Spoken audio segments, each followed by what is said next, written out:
Hello, I'm Bob Batchelor. I'm the Vice President of Global Marketing and Communications at Workplace Options.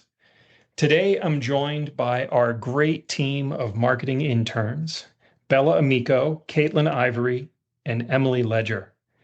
We're going to talk about the state of Gen Z engagement in the workplace, specifically what employers need to know about this assertive but maybe not forthcoming cohort of workers, and what they can do to create a better employee experience.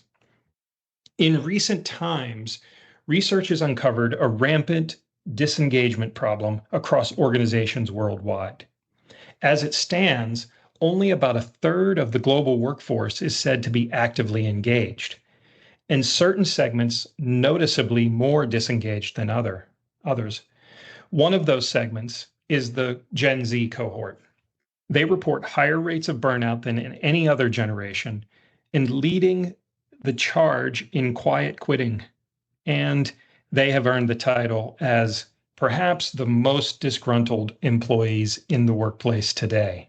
So good thing that we're tackling this.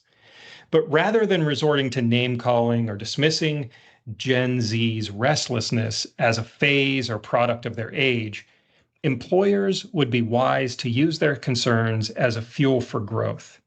Despite the setbacks they may face, findings show that Gen Z is nevertheless more creative, more innovative compared to previous generations.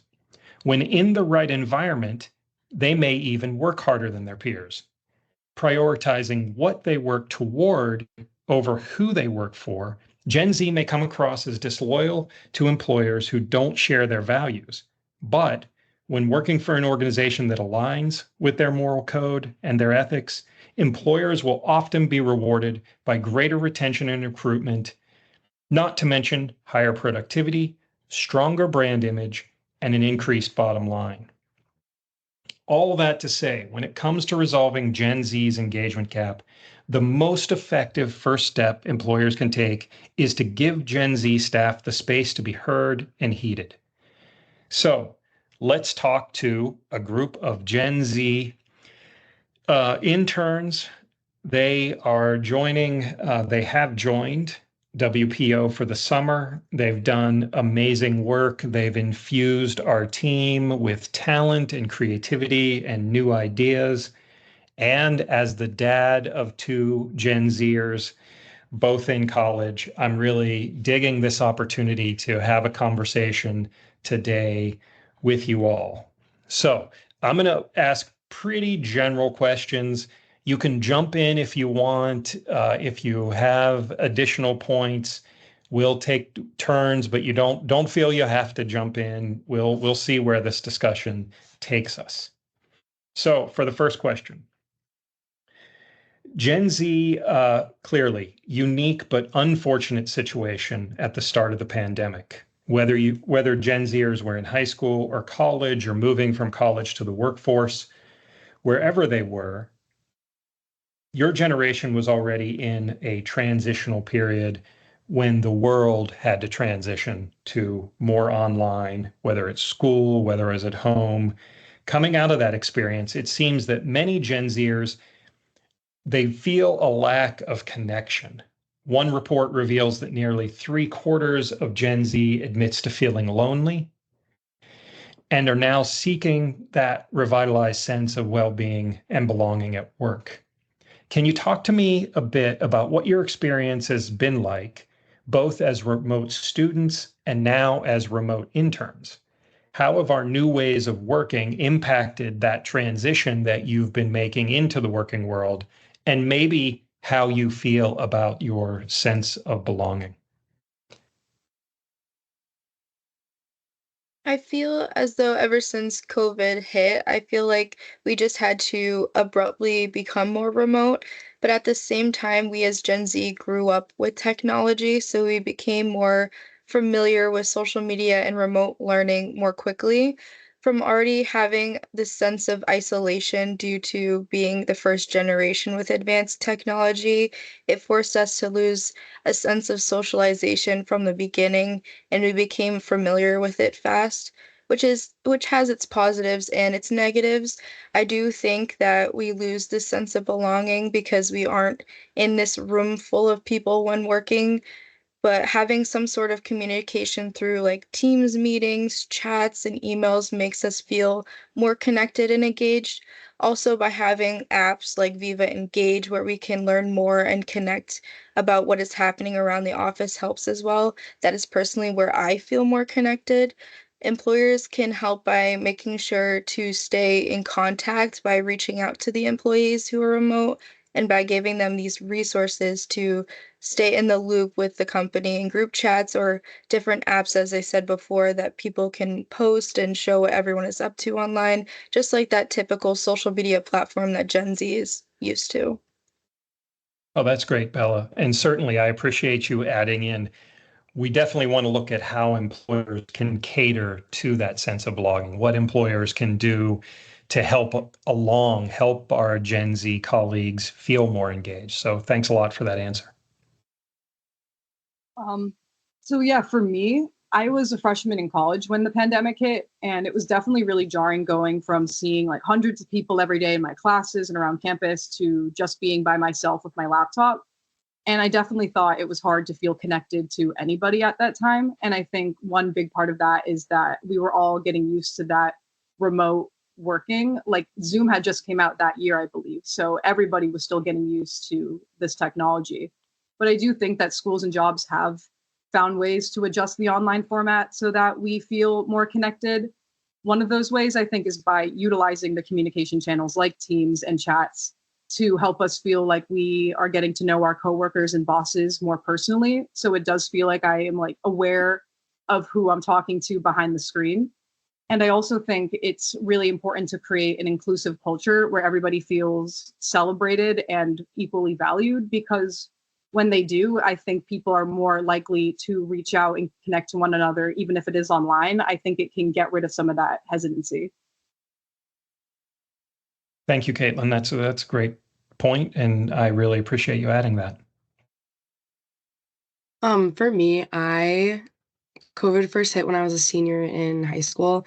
So I was part of like the first group that like really didn't get like graduation or anything. So it was like the start of the transition to, I guess, like grown-up life, you could say, that where it like hit for me, which was difficult when it first got to like Zoom calls and doing classes online and being in classes where I had to like meet people, but I wasn't really meeting people and I wasn't really able to socialize the way I wanted to, as usual freshmen do, like when you're in high school or college, when you go in and you're in the dorms and you get to meet everyone because you're there physically with them.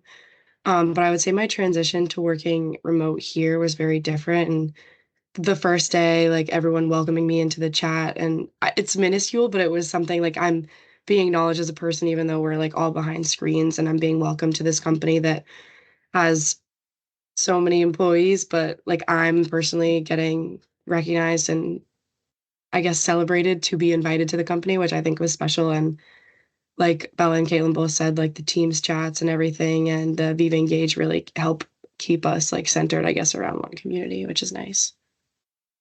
All right. Thank you, Emily. That's good to know that the resources that we're putting to use, like Viva Engage, actually, I think it's kind of neat to be acknowledged, even if it is online, because we're all certainly at WPO, we have teammates all over the world. So it's nice to connect with them. You know that they're in different time zones and they have, their personality quirks come out if they post a funny picture or something or a joke online. So I'm glad that that's helping. Now we're going to turn to a question that I find interesting, of course, as a let's quote unquote older professional and a leader. One of the things that studies have shown is that Gen Z is supposedly, allegedly by study, feeling somewhat ill at ease with their workplace leaders. So we'll see. I guess we'll see how you answer this, so whether you feel at ease with me or not. Survey findings suggest that roughly half of Gen Z workers admit to feeling distrustful of leadership's motives and question whether they genuinely have the workers' best interests at heart. So This might be an interesting one. Why do you think that is? And what do you think employers can do to earn Gen Z trust? Um, so I think that the skepticism with our generation could be linked to our experience growing up online. Like since we grew up alongside the development of the internet, we've been constantly exposed to negative news like throughout our entire lives. So I think just that built up over time has made us a bit cynical and maybe a bit distrustful because we feel like we have to be. And I've seen a lot of articles out there recently that have called Gen Z like lazy or whiny or entitled, which at least for me personally adds a bit of hesitancy because I kind of feel like I'm being pigeonholed into a certain expectation without, before I even like get to show, like prove myself. But I think the way to earn our trust is simply by being transparent. I think we're a generation that strongly values social justice and fairness. And as long as we feel like we are being trusted and we're getting clear communication with the company's motivations, then you're going to get our trust back. That's really good. Thank you for that answer, Caitlin. And I'll have you know, I'm a proud Gen Xer. And when I was your age, they called us lazy. They used the term slacker. Slacker came into being to talk about Gen X. And most Gen Xers I know were like, why are they labeling us with this? Because we're not slackers at all. We're working our butts off trying to figure out our place in the world. So I have a lot of empathy and compassion for Gen Z as you all are trying to figure it out. So I appreciate that. To go off of what Caitlin said, being Gen Z and growing up in this world of social media, we learn to really not trust everything that you see on the internet, and it's making us hard to really trust anyone. By letting our guard down and trusting our employers will create this safe, comfortable feeling in the workplace. But employers can do that by having open communication and creating like this safe space for employees like Gen Z to be able to express their concerns and their feelings appropriately. But Gen Z should try to understand from an employer's position as well what they might need professionally and try to live up to that expectation to pave a way for themselves, not only in their current work environment, but their future careers as well. And they can do this by like networking, trusting the company and the employees, forming professional relationships, and asking for advice, and just overall trusting the process. Well, that's a good point. I think going off of both, again, what Bella and Caitlin said, like Gen Z growing up in social media and with the advanced technology, definitely like social media is a fake, not fake platform, but it's not real. It's not everything you see. So I feel like we've gotten really attuned to appreciating and valuing honesty. And I feel like Gen Z is very honest, like not necessarily blunt all the time, but will be like straight up and honest. And sometimes like our I guess like the people, our bosses or the people higher ups, like sometimes will consider like Gen Z to be lazy or that they just don't want to work or they don't want to do this or that. But it's the sense of like trust, like Caitlin and Bella said, that will like help propel us to work harder. But we need that honesty from our employers to be able to put that work in and to know that we can trust in the process. Yeah, that's important. Trust is a big piece of it. And there's also been backlash against Gen Z. So I've heard this both anecdotally, I've read stories about it where, you know, older generations are complaining about Gen Z. Do you all feel that as Gen Z employees that you have some responsibility for adapting to what is quote unquote considered professional standards? Like I know I love to get email and I like my team will tell you I like to send email. I send way too much email, probably for younger employees who would rather have a quick Teams chat or be texted or something like that. But email is still, it's still the dominant form of communication. And maybe it will be for a long time. Maybe it'll eventually die out. Who knows?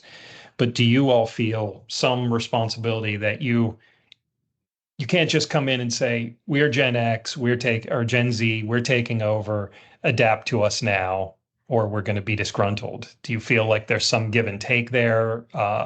Do do you have a responsibility to build trust with those people who have hired you and who are helping you along with your career? I think the bigger difference between Gen X and Gen Z in their form of communication, like you said, email has been around for a while and it's always been like the dominant form of communication growing up. But I feel like as technology has advanced and iPhones have become a thing and Samsungs, iPads, computers, whatever, um, I've noticed Gen Z has been more susceptible to texting and like messaging because it's that quick communication. They notice that they prefer the fastest option of communication, even though email has been great on sending out um files and receiving information from bigger groups of people. I just feel like with Gen Z nowadays, since it is quicker and you can get that immediate response rather than waiting, um, that's what they're gonna choose. Okay. Thanks, Bella. I appreciate that. So how do you all feel about career development? How do you feel about networking?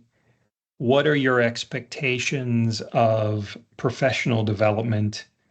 Because it seems that people who were more apt to work in offices, who were more, you know, forced into a 9 to 5 kind of role, they were there in buildings. It's somewhat easier to get people engaged in career development and things like that. Gen Z is looking at it from a totally different perspective. So, for instance, all of you were onboarded virtually. Um, I don't think any of you have actually ever stepped into headquarters in Raleigh. So yeah, you haven't.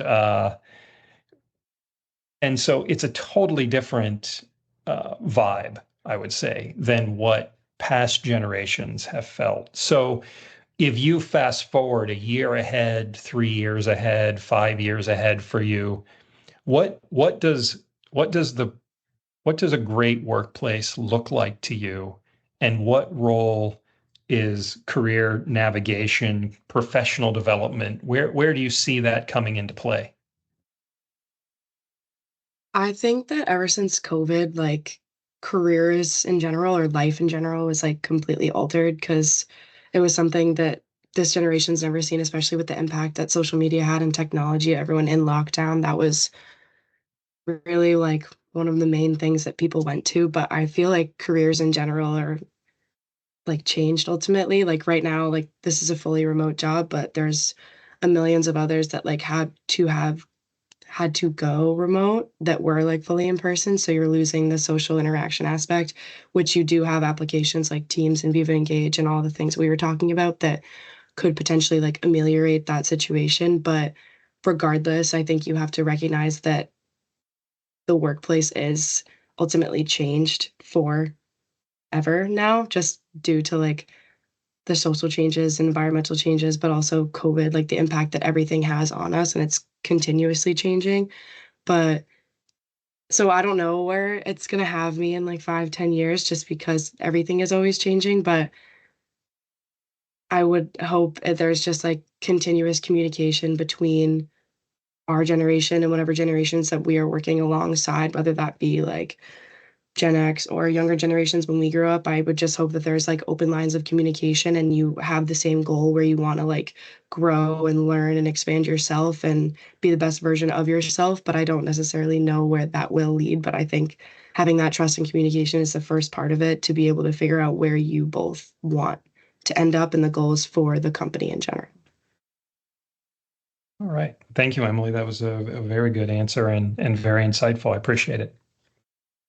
Yeah, I definitely agree with that. I think consistent and clear communication is the most important aspect for a good workplace, especially in the future. Because I think that communication, like if we are still online, it's a good way to stay in the loop and understand how your work is impacting the company. As well, it can help you understand the industry better and understand how your skills are impacting the company so you know what you need to work on in order to grow professionally. All right. Thanks, Caitlin. I think there's definitely negatives and positives to the side of remote. And personally, as Emily said, I honestly don't know where it will take me in 5 to 10 years because of how much things are changing and growing. But I do agree with her that I do hope that communication stays relatively the same in the way that we are growing and changing, but in the way that we still have these goals.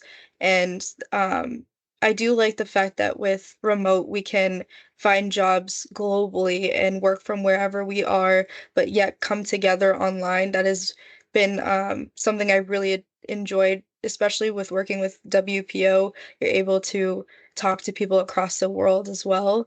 But the only thing that I will say about remote learning and also working online is the computer malfunction and like the time zone difference and the isolation can also play a part or play a role in that all as well. But I do think that altogether it does help in a way that no matter where you are, no matter what you're doing, remote learning and working will always have a space for you. And technology is always growing, it's always changing. And I think communication alongside with that will benefit us in the future. Okay. Thank you, Bella. That was a great answer too. Um, One of the things that I think is clear in today's world is that AI is here to stay. So artificial intelligence. I think some companies have used AI as a crutch. Other companies are actually using AI to do better, faster, that kind of thing. The media has reacted differently. Some have resorted to scare tactics. Some have said that this is going to be either the greatest thing, we're all going to live in a utopia someday, or it's going to be some version of the Matrix and it's going to be hell-like and awful. So, as young people now looking at your careers ahead of you, I wondered where are you at with AI? Do you use it? Do your friends are you talking about AI? Is it something that's important to you? Are you still waiting and seeing? So it doesn't have to be anything super deep. I just want to get a kind of temperature of the room on AI. I was just going to say I have mixed feelings on AI. I think that it does have the potential to make like tedious assignments go by quicker and allow you to do more of the creative parts. Like I think it can increase productivity in that way. But I also am hesitant because I know people can abuse like ChatGTP, for example, or other types of AI. And it has been developing really rapidly, which I do worry about how we can control that. But yeah, I think when used moderately for certain situations, I think it's a great tool. But yeah, I do have very mixed feelings on it.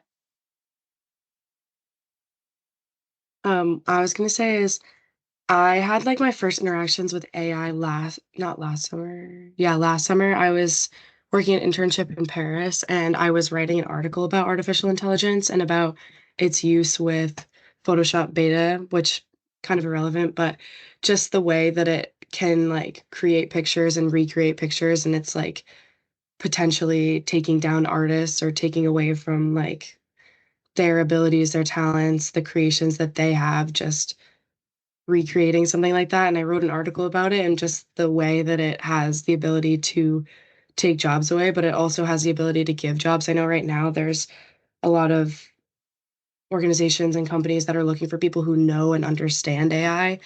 I personally have always been someone who hasn't really necessarily like fully understood it. I think I'm also like 50-50 on it. For one of the projects I was working on this summer, I was translating articles, so it was really helpful to fully translate to different languages on AI, which is something that's really great, but I'm not fully convinced about it, I guess. I don't know. It's also used a lot in classes in school and stuff. So I think that at points it can be more just like the easy route than, but it is very beneficial when you don't know answers or you're trying to look further or things like language translation. But I would say I'm like 50-50 hesitant on it, just the power that it holds and what it could become.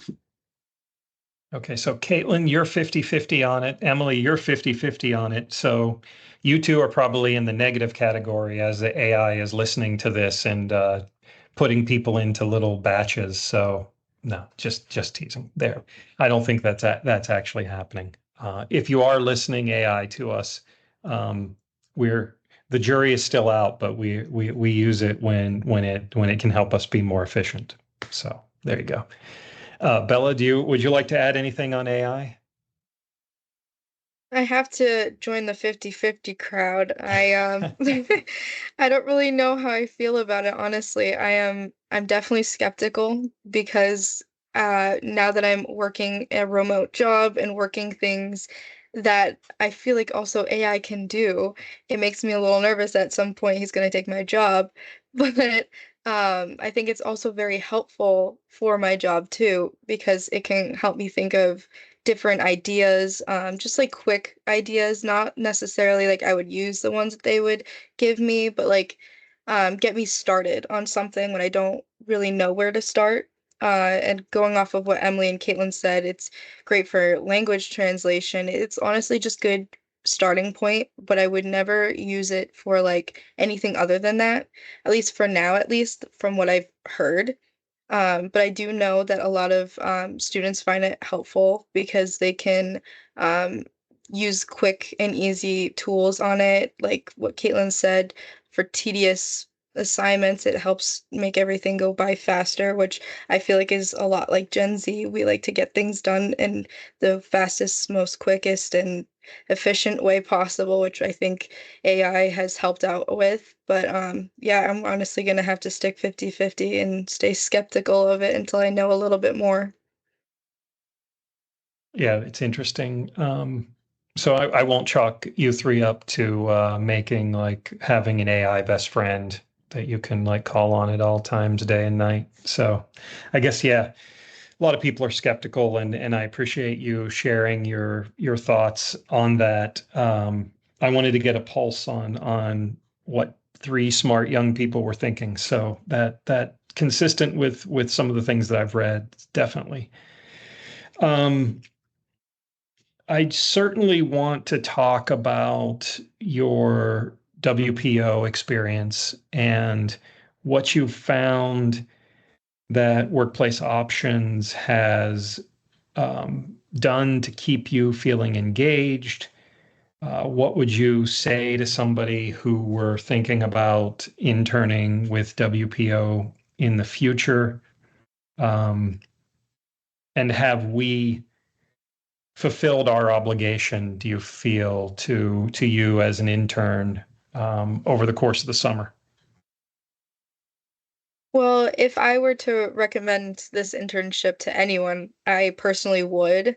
I have never felt out of the loop or confused for long due to the communication styles that WPO has provided for at least me. I can't speak for everyone else.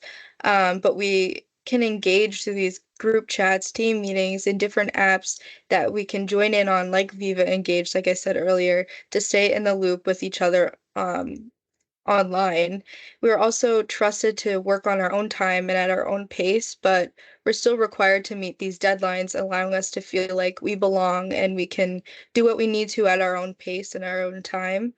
If I were to give an intern advice that will be next at WPO, it'd be probably to never be afraid to ask questions and to really just put yourself out there, and also to really make sure that people remember you for the good you do for the job, but also how you engage with others professionally.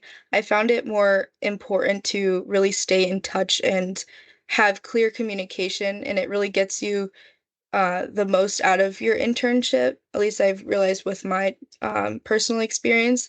And it's also really important to challenge yourself to work on things that are outside of your comfort zone and never to feel afraid to ask for help when you need it. You learn really the best when you try things that you're really not used to. And I will say one more thing that I think is like the biggest thing that I appreciated with my internship, at least, is my supervisor had me write out these 5 personal and professional goals. And by the end of the internship, I would see if I accomplished any, how I would improve upon them, or work towards if I haven't completed it yet. And I recommend any intern to set these goals that I had to set because it will allow you to really work for something even outside of the job setting and really push you to be the best that you can be. That's great, Bella. I really appreciate you sharing that level of detail.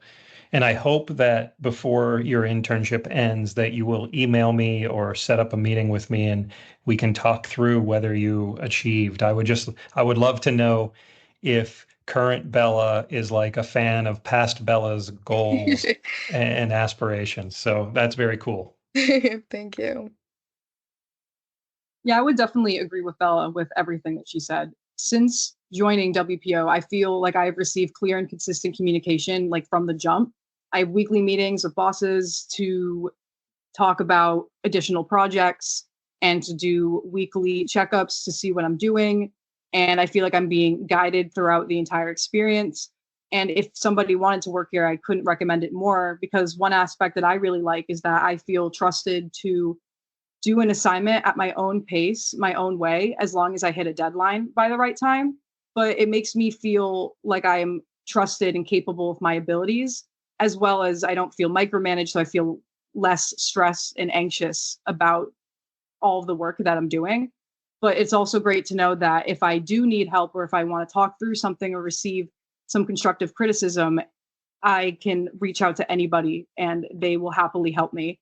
So my advice for potential WPO interns would be to just not be afraid to ask questions because people will help you and you will grow. All right. Thank you, Caitlin. I agree with everything that Bella and Caitlin just said, but also I would definitely recommend this internship to anyone else based on what they said, like the clear communication, but also like bosses putting trust in me and having the weekly meetings are very beneficial that you're able to do on your own pace. But also for me personally, it was like the content that I was helping promote and helping share. Like I really feel, I guess, passionate in like mental health stuff and focusing on mental well-being and not burnout at work and managing stress and how employers can help their employees and like to succeed in everything. And I think that also really helped me enjoy what I'm doing because the work that I'm promoting is something that I truly believe in and I want others to get that content to be able to get help, not help, but to inform them and for them to be able to grow as well. So it was very beneficial and rewarding for me to even share that. So I would definitely recommend this internship to anyone else. Thank you, Emily. Yeah, and there are a couple other interns that either ended their internships a little bit early because their schools start earlier. There's a couple interns that came on board late. So we have most of the full group here, and I'll confess to you, you might not have seen me as much as I would have liked, but I talked with our leadership team in marketing about you all the time. So I was watching from afar and occasionally telling your supervisors, hey, get the interns working together more, get them talking more, because I wanted you to have the experience of engaging in a team way that I think is going to be important as you go on to the next steps. And hopefully, for those of you who are going back to undergrad, this my hope is, and I heard it from a couple of the other undergrads who were not on the call, that seeing what's expected of you in the workplace will inform your classwork in a way that you probably didn't have in the past. Because now, when your teacher's talking about a theory or talking about how something's done, you can relate it to what you've done in your internship. So I'm hoping that at some point in the semester, you'll you'll keep in touch with me and you will email me and let me know what we could have done better, what we did well, what clear things we could do to make this even better. But I would be totally remiss if I didn't get some thoughts about the specific projects that you worked on. I've seen all the amazing work, and I actually gush over the work that you all do to the other leaders in WPO. I feel like we're incredibly lucky that Alan King, our CEO, takes such a strong stance on hiring interns and wanting to bring young people into the WPO family. So, talk to me about projects you've worked on, things that you really enjoyed, things that you like doing, some of the things that'll stand out for you. So for me, my favorite project was during my first week, I had to research and write a press release about an initiative that helped reduce stigma around mental health and provide mental health resources to a remote construction site in Canada. And I had to also research publications and journalists and come up with a pitch that would make these journals and publications want to cover the story. And last month, it did get picked up by one of the publications, which was very exciting for me. It was really cool to see a project from beginning to end and seeing it have positive results. And it also gave me more confidence in my writing and researching and pitching abilities. And I've never pitched before joining this internship, and I realize it's something that I really enjoy doing. And I just take a lot of pride in this because I got to help tell a story that was positively impacting people, because it's really important. And seeing that like get out there and make a positive difference was really, really rewarding for me. Yeah, that's great, Caitlin. And I can tell what a lot of people don't know about me is that I was a professor for almost 20 years, and teaching students how to pitch was incredibly difficult because I could pretend to be the journalist and like they could send me emails, or I could hold a fake phone to my ear and have them explain a pitch to me over the telephone. But it's very difficult to then take that out into the real world. So I'm super happy, and I really enjoyed that press release that you wrote. I know the hard work. So yeah, like again, I was watching. I might not have been standing over you or virtually at any point in necessarily, but super proud of that effort and glad that it stands out for you. Thank you. Yeah, thank you. So for the project that I have been working on, the first one I have worked on at WPO was looking at how mental health is affected in the workplace based in Singapore. It was so amazing to research something other than even just like US data to learn how similar and different we are from them, but also getting exposed to the new information is exciting. I learned valuable information on how to like create articles, but also how important mental health should be in the workplace. And then also for like the second project that I was working on, it was a video blog, and it was based in Canada on psychosocial risks in the workplace, which are both published on the WPO website, which is awesome and so exciting, which I think I have a few others published by now.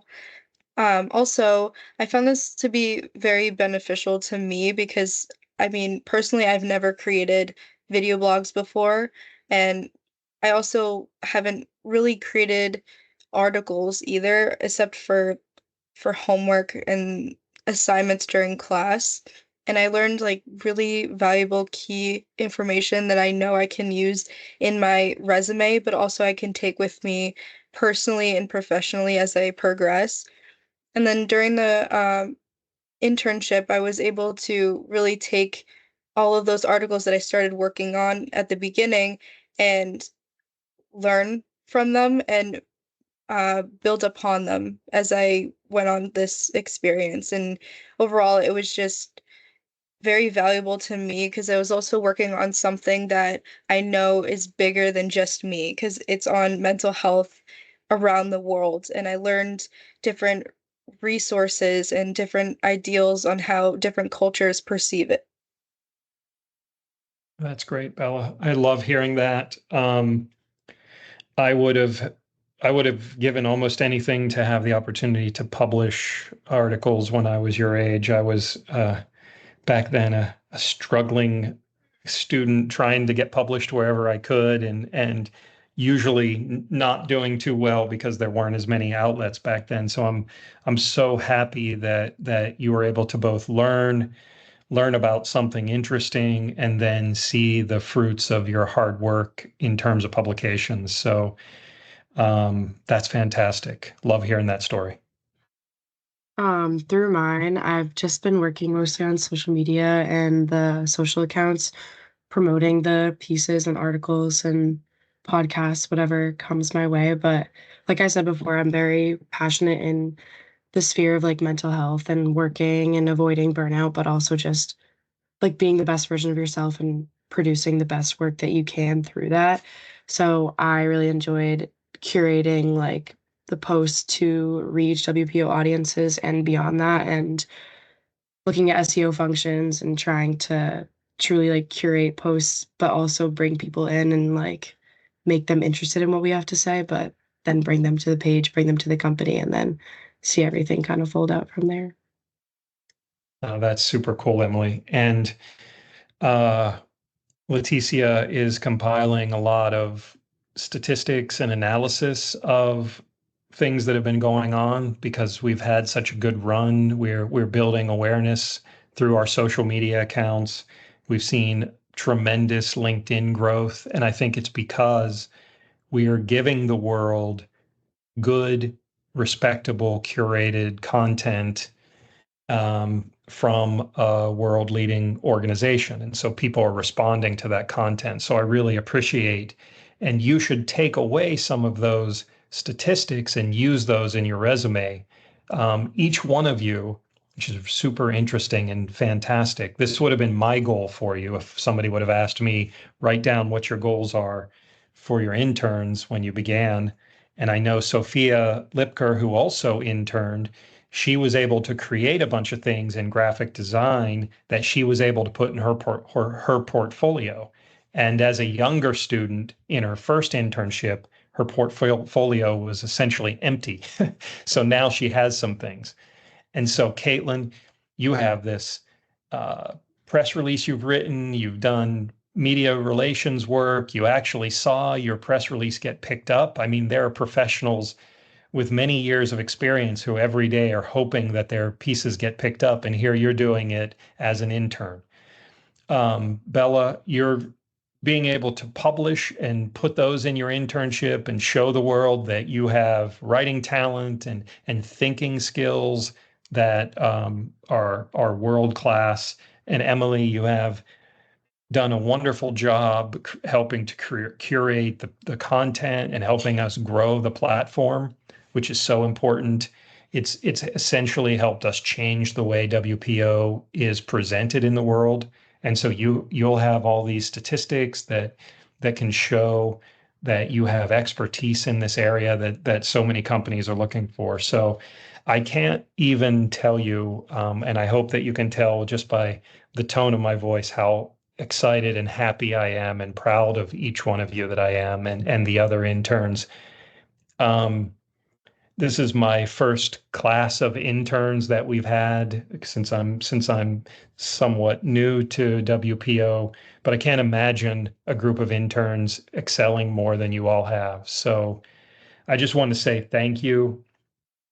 Uh, and I really like the fact that each one of you mentioned mental health, well-being. If we would have dug a little deeper, you probably would have touched on psychological safety, employee engagement. And so what that shows me is that the messages and the themes that WPO spends time developing and that's really our reason for being in the world, they are filtering down and you're understanding them and using them in your work in a way that's helping people.